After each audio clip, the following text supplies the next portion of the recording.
Good morning, would-be doctors. How is the Josh? Good. So, would-be doctors, this is my 12th class of this physics crash course. तो मैंने इन सभी classes में आपके साथ पिछली जो क्लासेस हैं क्या क्या डिस्कस कर चुका हूँ। वेक्टर्स का टॉपिक मैंने डिस्कस कर लिया है, प्रोजेक्टाइल का टॉपिक डिस्कस कर लिया है, motion in one dimension discuss कर लिया है, conservation of momentum and collision ये वाला टॉपिक मैंने आपके साथ डिस्कस कर लिया है। अब मैंने आपके साथ लॉज ऑफ मोशन, फ्रिक्शन और वर्क पावर एनर्जी के जो पिछले 20 इयर्स के क्वेश्चंस हैं नीट, AIPMT और CBSE PMT के, वो शुरू किए हुए हैं और आई होप कि आज हमारे ये सभी क्वेश्चंस पूरे हो जाएंगे। So would be doctors, as you know my all these classes are dedicated to this nation and to the corona warriors of this nation and PM care fund. तो आज हम अपना नया लेक्चर, इस लेक्चर में नया टॉपिक, और जो हमने आज क्वेश्चंस करने हैं शुरू करने से पहले हम एक अपने परम पिता परमेश्वर से इस विश्व में जो एक डर और अनिश्चितता का माहौल बना हुआ है, इस सारे विश्व में शांति हो और ये जो कोरोना महामारी है इसका बहुत जल्दी से खात्मा हो और इसके लिए एक बहुत अच्छी वैक्सीन का हमारे यहाँ पे संसार में आ जाए, ताकि हम सभी इस परम पिता परमेश्वर के बच्चे सुरक्षित रहें, बिना निडर होकर रहें और जिस पर्पज के लिए हमें परम पिता परमेश्वर ने इस पृथ्वी पर भेजा है वो हम अपना कर्म करें। तो इससे पहले हम इस परम पिता परमेश्वर से प्रार्थना करेंगे और एक शांति का पाठ करेंगे। ओम द्यो शांतिरंतरिक्ष शांति पृथ्वी शांतिरोषध्या शांति वनस्पते शांति विश्वदेवा शांति ब्रह्मा शांति सर्व शांति शांतिरेव शांति क्षमा शांतिरेधि। ओम शांति शांति शांति। बच्चों, मैंने कुछ questions laws of motion, friction, work power energy के कुछ डिस्कस कर दिए थे और कुछ मैं अभी उनको कंटिन्यू करूंगा। नेक्स्ट क्वेश्चन है हमारे पास, कहते हैं a balloon of mass with mass small m is ascending down with an acceleration a where a is less than g. How much mass should be removed from it so that it starts moving up with an acceleration a? ताकि वो कितना हम उस balloon में से मास निकाल दें ताकि वो नीचे जाने की बजाय ऊपर a एक्सेलरेशन के साथ जाए। पहले उसके पास इतना वेट है, वो वेट, उस वेट के कारण it is moving downward with an acceleration A. कहते हैं अब उसका वेट कम कर दें। वेट कम करने से होगा कि थ्रस्ट ज्यादा एक्ट करेगी, अब रिएक्शन ज्यादा हो जाएगी, तो उस रिएक्शन के साथ हो सकता है कि it can move in the upward direction with the same acceleration. तो how will do, suppose this is a balloon, ये हमारे पास बैलून है। अब इस बैलून का वेट किधर एक्ट करेगा? नीचे की तरफ एक्ट करेगा। Weight is acting in the downward direction. इसके ऊपर जो रिएक्शन होगी वो किधर ऊपर ऑब्टेन होगी? ऊपर की तरफ ऑब्टेन होगी। ये नीचे की तरफ एक्सेलरेट हो रहा है, किस एक्सेलरेशन के साथ? A. Now what will be the equation for this? इस मोशन के लिए इक्वेशन क्या होगी, क्या लिखी जाएगी? mg minus r is equal to ma। क्या इक्वेशन होगी? mg minus r is equal to ma। अब क्या होगा, सपोज कर लो कि हमने इस बैलून में से कितना मास रिमूव कर दिया? m प्राइम रिमूव कर दिया। अब मास कितना रह जाएगा इसमें? m माइनस m प्राइम, इतना मास रह जाएगा। Again its weight is acting in which direction? In the downward direction. इसका वेट किधर एक्ट करेगा? डाउनवर्ड डायरेक्शन में एक्ट करेगी। नॉर्मल एक्शन उधर ही एक्ट करेगी, सेम नॉर्मल एक्शन है, वो जो भी एयर के कारण रेजिस्टेंस जो भी है whatsoever direction remain same, but in this case it will move in upward direction with an acceleration a। Now equation will be, क्या होगी equation, r minus m minus m prime into g is equal to m minus m prime into e। Now equation will be this one. तो अब आप इसे हमने निकालना क्या है, what we have to calculate, what it is asked कि how much mass should be remove. तो हमने m प्राइम कैलकुलेट करना है। तो how this m prime will be calculated, इन दोनों इक्वेशंस को क्या कर दो, ऐड कर दो। r तो हमें चाहिए नहीं, r कैंसल आउट हो जाएगा। दोनों इक्वेशंस को ऐड करोगे, this becomes mg minus mg plus m prime g is equal to क्या होगा, that is equal to m plus m minus m prime into a। Clear? This mg will be cancelled out. From here we shall get 2ma minus ma prime। This ma prime को इधर ले आओ तो ये क्या बन जाएगा, this becomes, that is m prime common आ जाएगा, g plus a is equal to 2ma। तो आपके पास m prime कितना आ गया, 2ma divided by g plus a। Clear? So choices check कर लें। ए चॉइस दी हुई है 2ma upon g plus A, second choice is given 2ma upon g minus A, third choice is ma upon g plus A, and D choice is ma upon g minus A. तो correct answer is first ma prime is equal to 2ma upon g plus A. तो जितने भी आपके पास ऐसे question आते हैं, आपने क्या करना है, उनको एक फ्री बॉडी डायग्राम बना लेनी। फ्री बॉडी डायग्राम बनाकर just you have to write down the equations. अगर एक बार आपको इक्वेशंस उसकी सही लिखी गई तो आंसर आपके पास अपने आप आ जाएगा। तो पहला इसमें इन सभी क्वेश्चन में क्या है, just to try to make their free body diagram, FBD बनाने की कोशिश करो, और from that FBD write down their equations. जो जो फोर्सेज एक्ट कर रही हैं, जिधर एक्ट कर रही हैं, उसे फोर्सेज लेकर इक्वेशन बनाकर and solve them, you will get the answer. Clear? Next question is, कहता 3 blocks of mass small m, 2m and 3m are connected by strings as shown in diagram. Connected by strings as shown in figure. After an upward force F is applied on the block mass small m, the masses move upward at constant speed. कहता what is the net force acting on the block mass 2m? तो बहुत ही अच्छा question है। What is the question? कि there are 3 masses m, 2m and 3m. They are connected by strings like this. This is m. Here this is 2m. Here this is 3m. These 3 masses are moving upward with a force F. A accelerate के अनुपात moving with a velocity v, ऊपर की तरफ move करें constant speed के साथ। तो it is asked कि what is the net force on the block of mass 2m। 2m के ऊपर फोर्स कितनी एक्ट करेगी? अब ये एक्सेलरेट ही नहीं हो रहा। Here this system is not accelerating. As system is not accelerating, it means that the net force acting on 2m, बड़ी सिंपल सी बात है, the total force acting on 2m क्या होगी? 0 होगी। कोई फोर्स नहीं एक्ट करेगी 2m के ऊपर, because it is not, this system is not accelerating.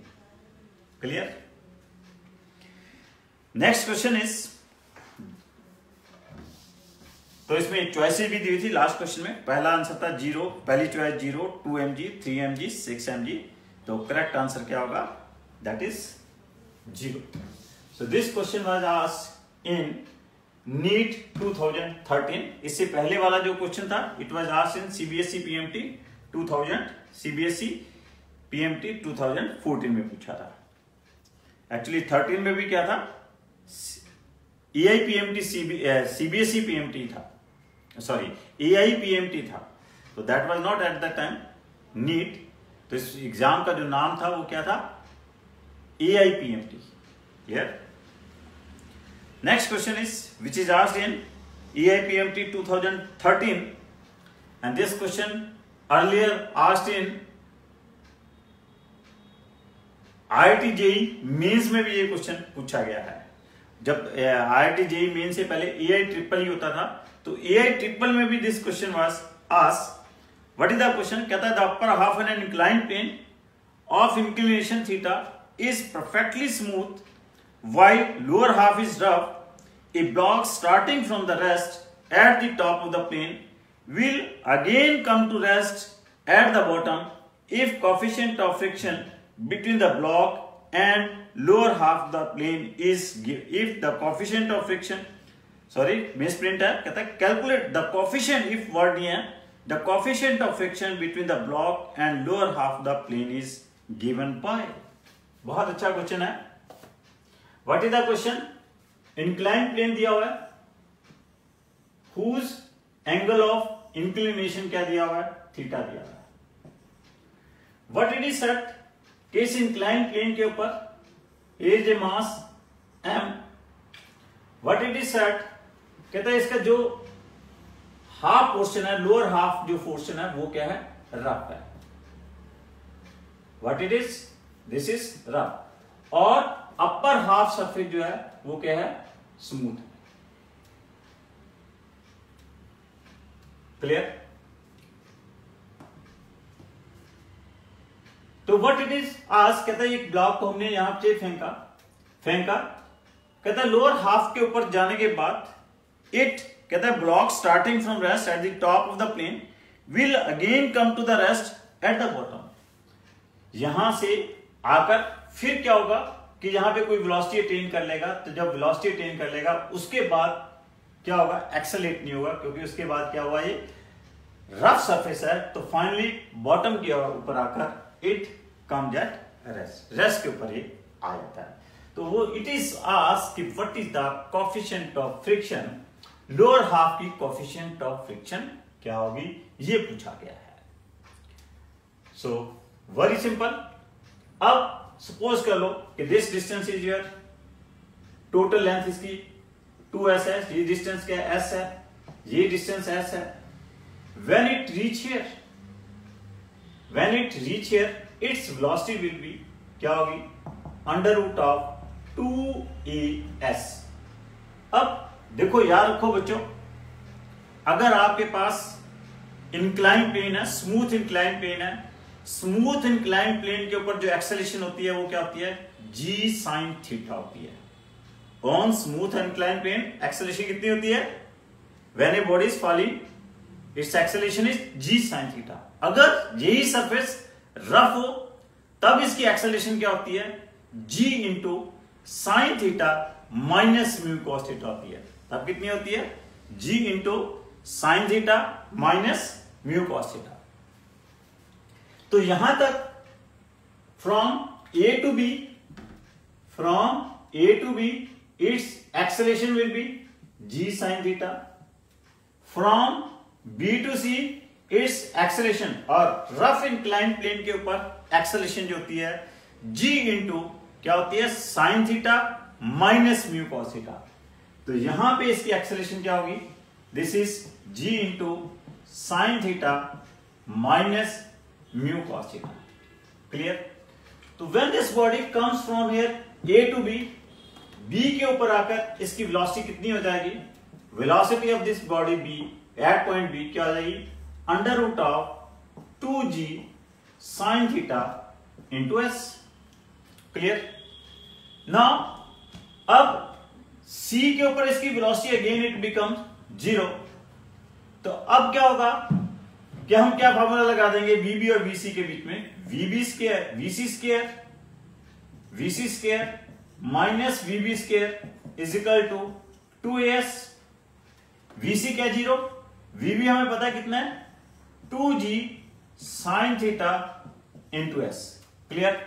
अब डीसी पाथ के लिए इसकी एक्सेलरेशन कितनी है, दैट इज ए रिटार्डेशन कितनी है minus G into sine theta minus mu cos theta into S. अब हम इसको सॉल्व कर लेते हैं। यहां पे ये 2g कैंसल आउट हो जाएगा, s कैंसल आउट हो जाएगा। क्लियर। और ये साइन थीटा इधर आ जाएगा, क्या बन जाएगा, दिस बिकम्स, ये इधर आ जाएगा, this becomes 2 sine theta that is equal to क्या होगा म्यू कॉस थीटा। क्या आ जाएगा म्यू कॉस थीटा। तो आपके पास tan थीटा क्या आ गया, यहां पे tan theta is equal to mu by 2। तो थीटा क्या आ जाएगा tan इनवर्स म्यू बाई 2। और सिंपल आपने म्यू निकालना है तो म्यू की वैल्यू क्या आ जाएगी 2 tan थीटा। आपने क्या निकालना है कोएफिशिएंट ऑफ फ्रिक्शन निकालना है, तो म्यू क्या आ जाएगा that is equal to 2 tan theta. Clear, no problem.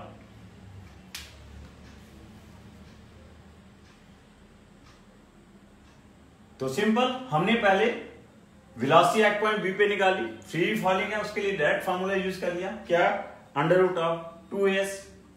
तो फिर हमने वही फार्मूला बी और सी के लिए यूज कर लिया, लेकिन बी और बीसी पाथ के लिए एक्सेलरेशन, पहले एबी पाथ के लिए एक्सेलरेशन जी साइन थीटा थी, बीसी पाथ के लिए एक्सेलरेशन क्या आ गई G into sine theta minus mu cos theta आ गई। और उसको हमने क्या कर लिया फिर सॉल्व कर लिया। तो वी आर गेटिंग कि हियर म्यू की वैल्यू क्या आ गई 2 tan थीटा आ गई। नेक्स्ट क्वेश्चन है, an explosion breaks a rock into 3 parts in a horizontal plane. 2 of them go right angle to each other. The first part of mass 1 kg move with speed of 12 meter per second. Second part 2 kg moves with a speed of 8 meter per second. If the third part flies off with a speed of 4 meter per second, then its mass is. This question was asked in 2013. ये question पहले मैं discuss कर चुका हूं जब मैंने conservation of momentum discuss किया था, तो मैंने वहां पे करवा दिया था एक पार्टिकल है, it explodes into 3 particles, 2 masses move perpendicular to each other, then what is the velocity of the third particle। ये वही क्वेश्चन है, सेम क्वेश्चन है, लेकिन वहां पे हमने वेलोसिटी कैलकुलेट की थी। आज इसने इस क्वेश्चन में क्या पूछ लिया है, व्हाट इट इज आस्क्ड कि जो थर्ड पार्टिकल है उसका मास क्या होगा। व्हाट इट इज गिवन के मास और कोई भी रोक दिया हुआ which explodes into 3 parts, 2 of them go at right angles to each other। और पहले पार्ट का मास कितना दिया हुआ है, जो परपेंडिकुलरली मूव कर रहे हैं, ए का मास कितना है 1 किलोग्राम और उसकी वेलोसिटी कितनी दी हुई है that is 12 metre per second. ठीक हो गया। तो इसका मोमेंटम कितना आ गया 12 न्यूटन सेकेंड आ गया। सेकेंड जो उसके परपेंडिकुलरली मूव कर रहा है उसका मास कितना दिया हुआ है 2 किलोग्राम, वेलोसिटी कितनी दी हुई है 8, तो उसका मोमेंटम कितना आ गया 16 न्यूटन पर सेकेंड आ गया। तो इन दोनों का रिजल्टेंट मोमेंटम क्या आ जाएगा अंडर रूट ऑफ 1 256 प्लस 144, तो दिस बिकम्स 20 न्यूटन सेकेंड इनका टोटल मोमेंटम आ जाएगा। अब थर्ड पार्टिकल जो है इनके अपोजिट डायरेक्शन में मूव करेगा। थर्ड पार्टिकल की वेलोसिटी कितनी दी हुई है 4, let its mass is m। तो इस थर्ड पार्टिकल का जो मोमेंटम होगा 4m, वो किसके बराबर होगा 20 के इक्वल होगा। तो उसका मास कितना आ जाएगा 5 kilogram. Mass will be 5 kilogram. तो चॉइसेस दी हुई हैं, a choice is 3 kilogram, second choice is 5 kilogram, third choice is 7 kilogram and fourth choice is 17 kilogram. So correct answer is क्या आ गया 5 kilogram is the correct answer. तो हमारे पास 3 particles थे, एक रोक था which explodes into 3 particles, 2 masses move perpendicular to each other with momentum this 12 and 16. Third particle is moving with a velocity 4 metre per second, तो उसका मास बताना था। तो इन दोनों का जो रिजल्टेंट मोमेंटम होना था वो थर्ड के बराबर होना था, तभी टोटल मोमेंटम क्या रहेगा, कंजर्व रहेगा। As total momentum before explosion क्या है, 0 है, तो आफ्टर भी तभी 0 होगा। तो वहां से हमने क्या निकाल लिया, थर्ड पार्टिकल का मास कैलकुलेट कर लिया। Clear. Next question is, it is asked in 2012, two systems A and B of masses m1 and m2 respectively collide. A is at rest initially, B moving with a velocity v meter along x-axis. After the collision, B has a velocity v by 2 in a direction perpendicular to the original line. The mass A moves after the collision in a direction. It is also based upon conservation of momentum. तो मैंने आपको क्या कहा था कि when in conservation of momentum, vector sum of the total momentum before collision is equal to the vector sum of total momentum after collision. और I told you कि total momentum before and after collision along x-axis, y-axis and z-axis क्या रहते हैं, conserve रहते हैं। Here we are having two masses, कितने हैं, A का मास कितना है, m1 है। It is moving with a velocity, sorry, here is a mass, there is a one mass m2 which is moving with a velocity v meter per second, और m1 क्या है, जो कि इनिशियली क्या है, रेस्ट के ऊपर है। This is at rest, this is the stage after before collision. What it is set after the collision, B की जो है, this is A, this is B, this is A। After the collision B जो है क्या आ जाता है, B has a velocity v by 2 metre per second. इसकी वेलोसिटी क्या है, v by 2 metre per second है, in a direction perpendicular to the original line. तो इसकी जो वेलोसिटी होगी, पहले अलोंग एक्स एक्सिस है, तो now its velocity is along y axis. किसके अलोंग है, वाई एक्सिस के अलोंग है। This is the stage after the collision, और कितनी वेलोसिटी है, that is v by 2। Clear. तो इट इज आस्क्ड कि व्हाट इज द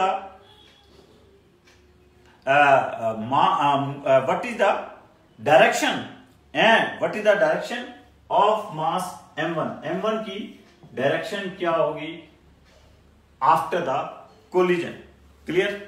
तो अब m1 की डायरेक्शन निकालने, सपोज करो m1 is moving with velocity v making an angle theta with the original. इसकी वेलोसिटी हम क्या मान लेते हैं, v प्राइम मान लेते हैं with the original. So this is having two components, one is v cos theta, another is v sin theta.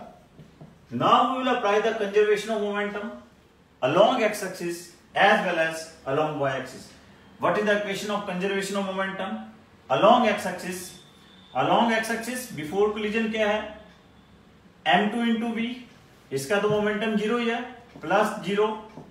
अब after the collision along x axis इसका क्या हो गया, 0 हो गया। इसका क्या आ जाएगा, that is m1 v cos theta. Clear. Now this is the equation of conservation of momentum. किसके अलोंग है, this is along x axis. अब हम यही इक्वेशन वाई एक्सिस के लिए लिख लें।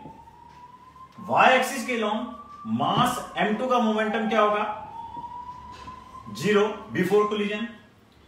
m1 का तो वैसे ही 0 है, दोनों एक्सिस के अलोंग 0 है। What is the momentum of mass m2 along y axis after the collision, दिया हुआ है कितना, m2 into v by 2। Clear. And what's about mass m1, ये क्या होगा, that is given m1v sin theta. Clear.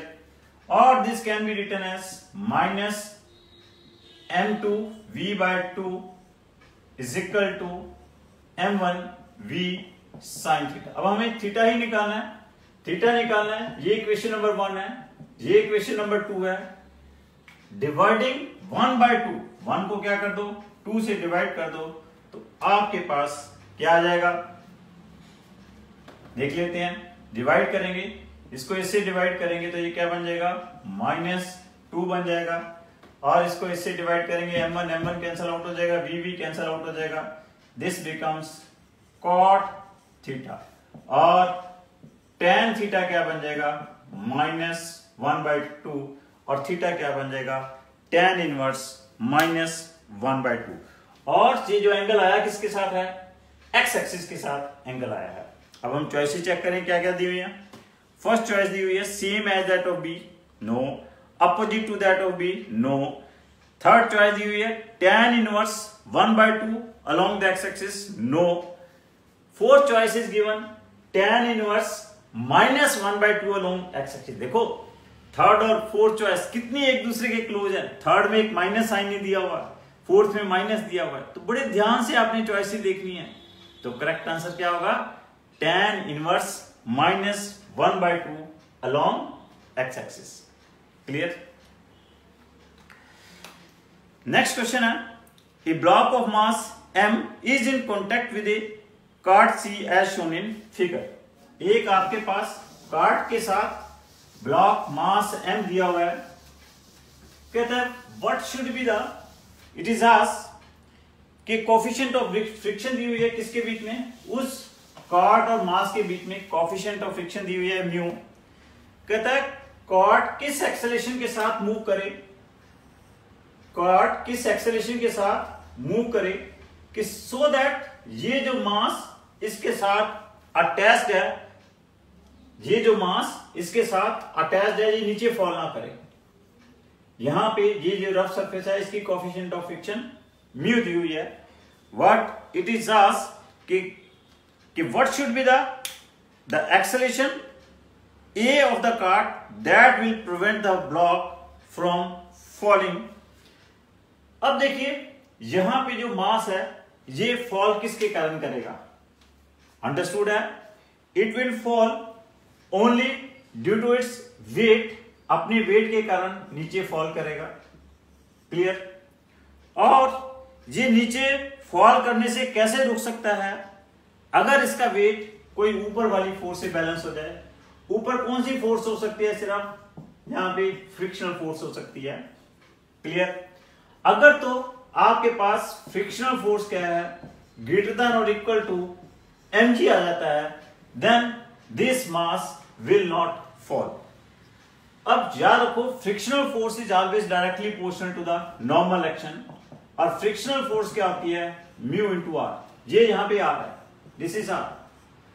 अब यहां पे जो नॉर्मल एक्शन होगी that is due to acceleration of the card, और वो क्या होगी that is equal to small m into a. Normal action क्या हो जाएगी स्मॉल m इंटू ए। तो this result imply that mu m a, this is very very important question. तो NEET 2020 में फिर दोबारा रिपीट हो सकता है क्वेश्चन, ख्याल रखना।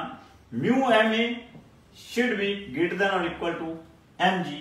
mm क्या हो जाएगा कैंसिल आउट हो जाएगा, तो it means that a should be greater than और equal to g by mu. a should be greater than और equal to g by mu. अगर ये जो कार्ड है किस एक्सेलरेशन के साथ मूव करे, g बाय म्यू के साथ या उससे ज्यादा से मूव करे, then there is a possibility कि this mass small m which is attached with this card and the coefficient of friction between those surfaces is mu, in that case this mass will not fall। अब देखिए we have कोई choice, A choice first choice दी हुई है mg by mu, ये तो वैसे ही गलत है क्योंकि m तो आ ही नहीं सकता। सेकंड चॉइस दी हुई है g by mu m, ये भी गलत है।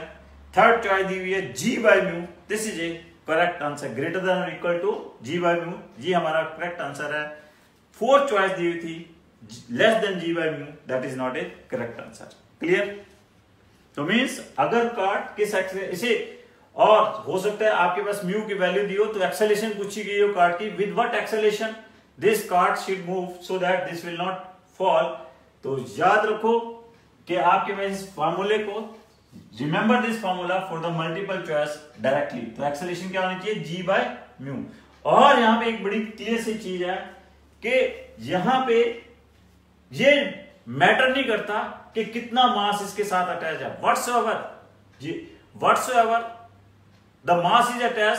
अगर ये कंडीशन है कोई भी मास हो, चाहे वो 10 kg है, 20 kg है, 40 kg है, दैट विल नॉट फॉल। वो क्या है फॉल नहीं करेगा अगर उसकी एक्सेलरेशन क्या है, उस कार्ड की क्या है, g/mu है। Clear? This is also very important. Question इस फॉर्म में भी पूछा जा सकता है, ये सब कुछ दिया होगा। क्या आपके पास ऐसी सिचुएशन हो सकती है कि whatsoever may be the acceleration, whatsoever may be the mass attached with the card, the mass will not fall. Yes, you will say yes, it is possible. It is possible if the card is moving with this acceleration g/mu. In that case, whatsoever may be the mass of the attached with this card, that will not fall. तो यहां पे क्या matter कर रहा है, सिर्फ matter कर रही है कि एक्सेलरेशन प्रॉपर होनी चाहिए। एक्सेलरेशन रिक्वायर्ड, जितनी रिक्वायर्ड एक्सेलरेशन है कार्ड की वो होनी चाहिए। उसके बाद जितना मर्जी आपके पास मास लगा उस कार्ड के साथ, that mass will not fall. और वो एक्सेलरेशन हमारे पास आ गई, वो कितनी आ गई, दैट इज g/mu आ गई। Clear? Next question is which is asked in 2010, a ball moving with a velocity of 2 meters per second collides head on with another stationary ball of double the mass. If the coefficient of restitution is 0.5, then their velocities after the collision is. देखो would be doctors, मैंने आपसे एक question discuss किया था। If A mass m collides with another similar mass, if small is the coefficient of restitution between these two masses, in that case the ratios of their velocities मैंने calculate की थी।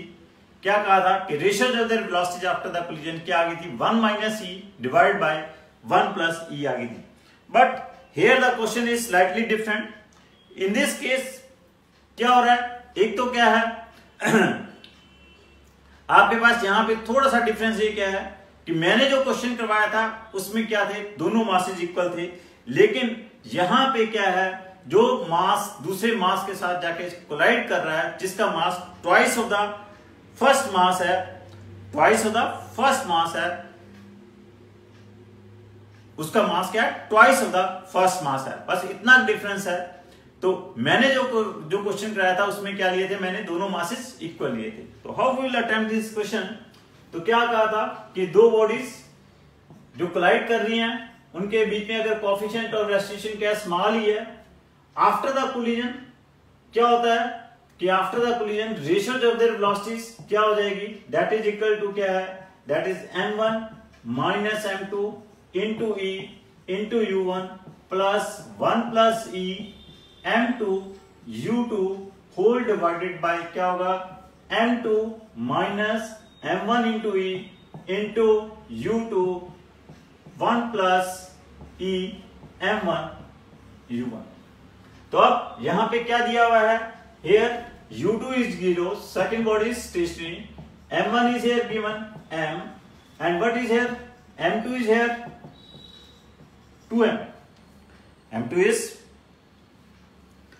here 2m, और u1 क्या दिया हुआ है, u1 is given 2 meter per second। तो value substitute कर दो, you will substitute these values here, क्या आ जाएगा, m minus 2m, m minus 2m multiply by small e, small e कितना दिया हुआ है, 1/2, clear, u1 is given 2, u2 is 0, therefore ये सारा फैक्टर क्या आ जाएगा, u2 0 है, ये सारा फैक्टर 0 हो जाएगा, ये भी सारा फैक्टर क्या आ जाएगा, 0 हो जाएगा, ये 1 + 1/2 क्या बन जाएगा, 3/2 बन जाएगा, m is m, u1 is here 2, clear.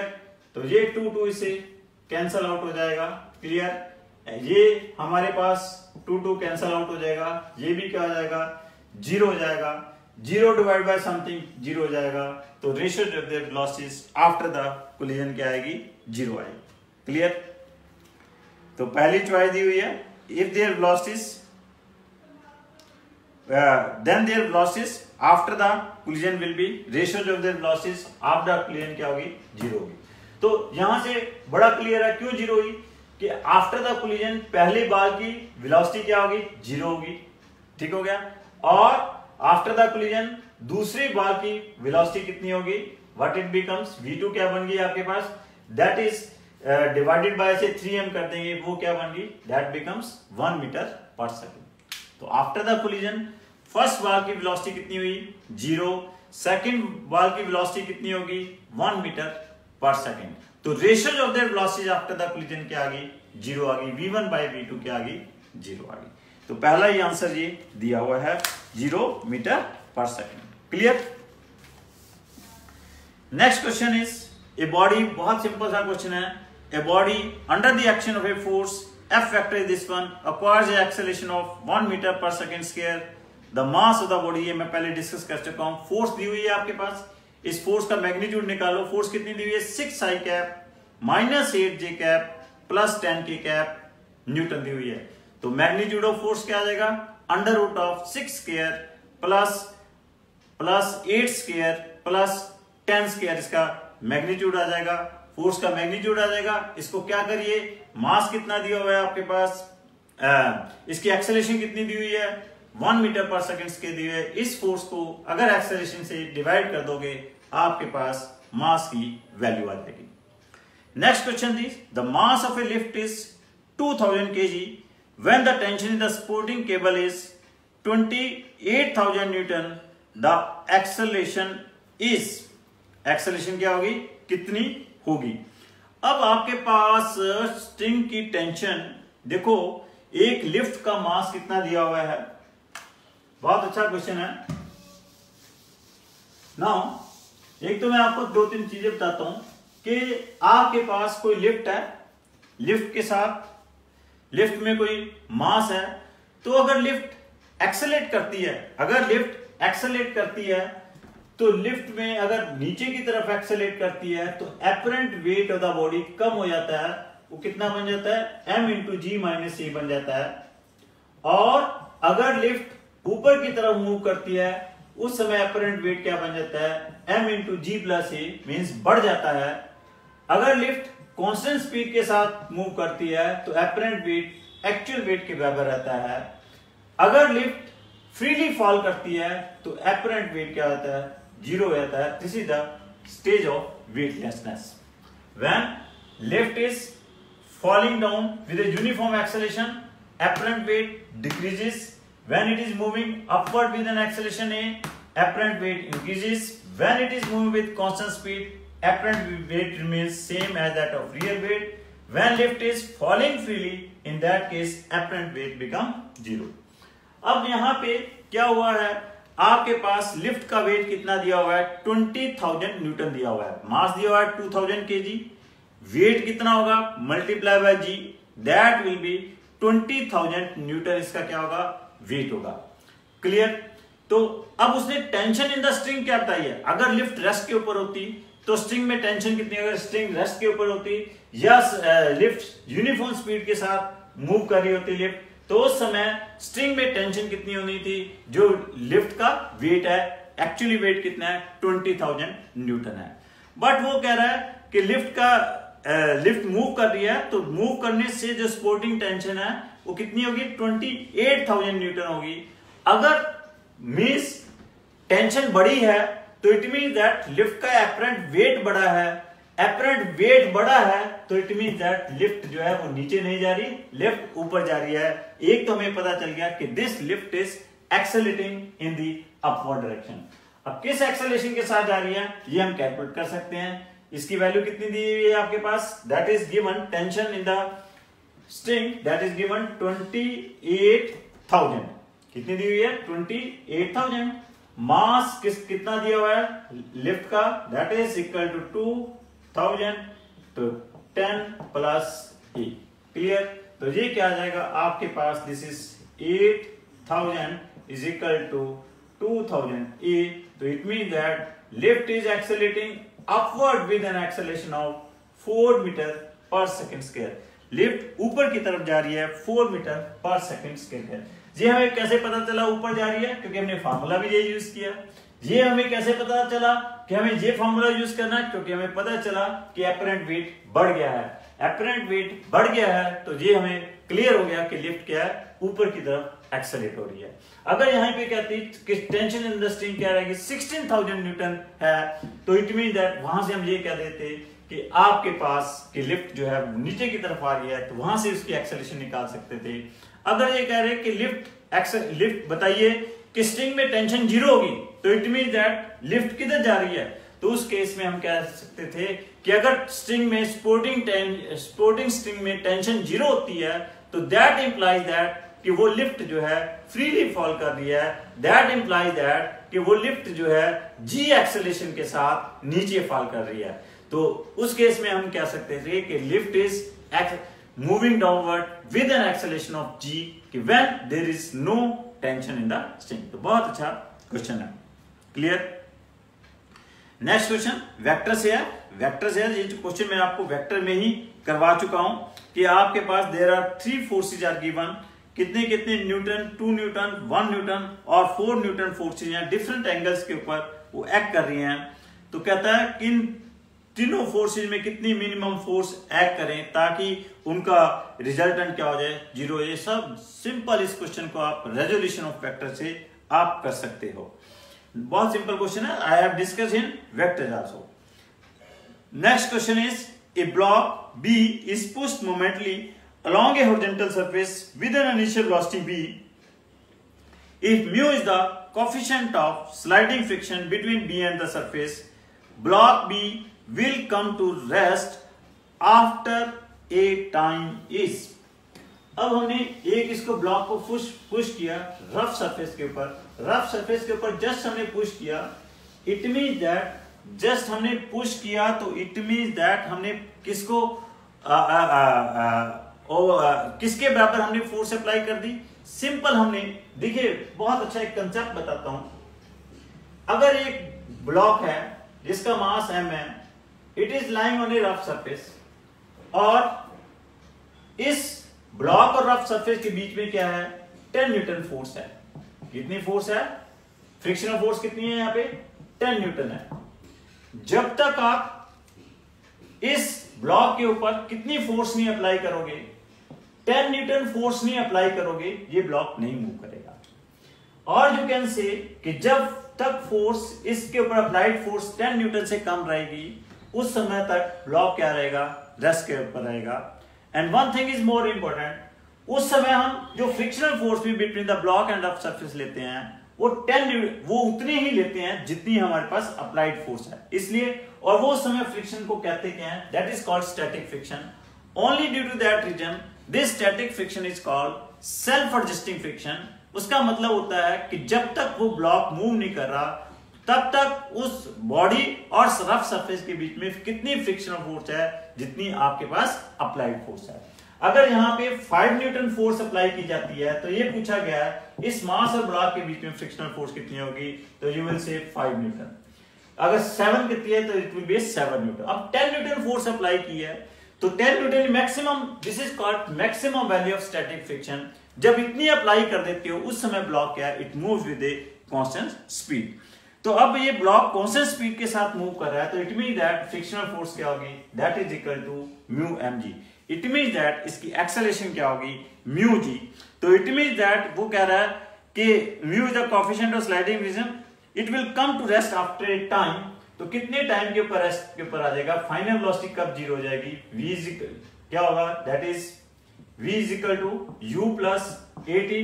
Final velocity क्या है इसकी 0, u कितना दिया हुआ है v, a क्या है माइनस म्यू जी। तो कितने टाइम में ये रेस्ट के ऊपर आ जाएगा, this block will come at rest v by mu. Clear, this is the time in which it will come at rest, that is v by mu g. तो ये हमारे पास फर्स्ट ही चॉइस दी हुई है।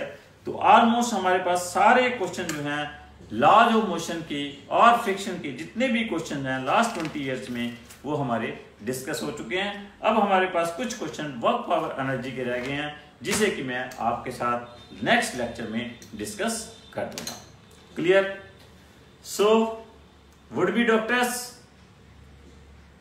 हारेगा कोरोना जीतेगा इंडिया। स्वस्थ रहें, सुरक्षित रहें, जागरूक रहें, जागृत रहें। बहुत बहुत धन्यवाद।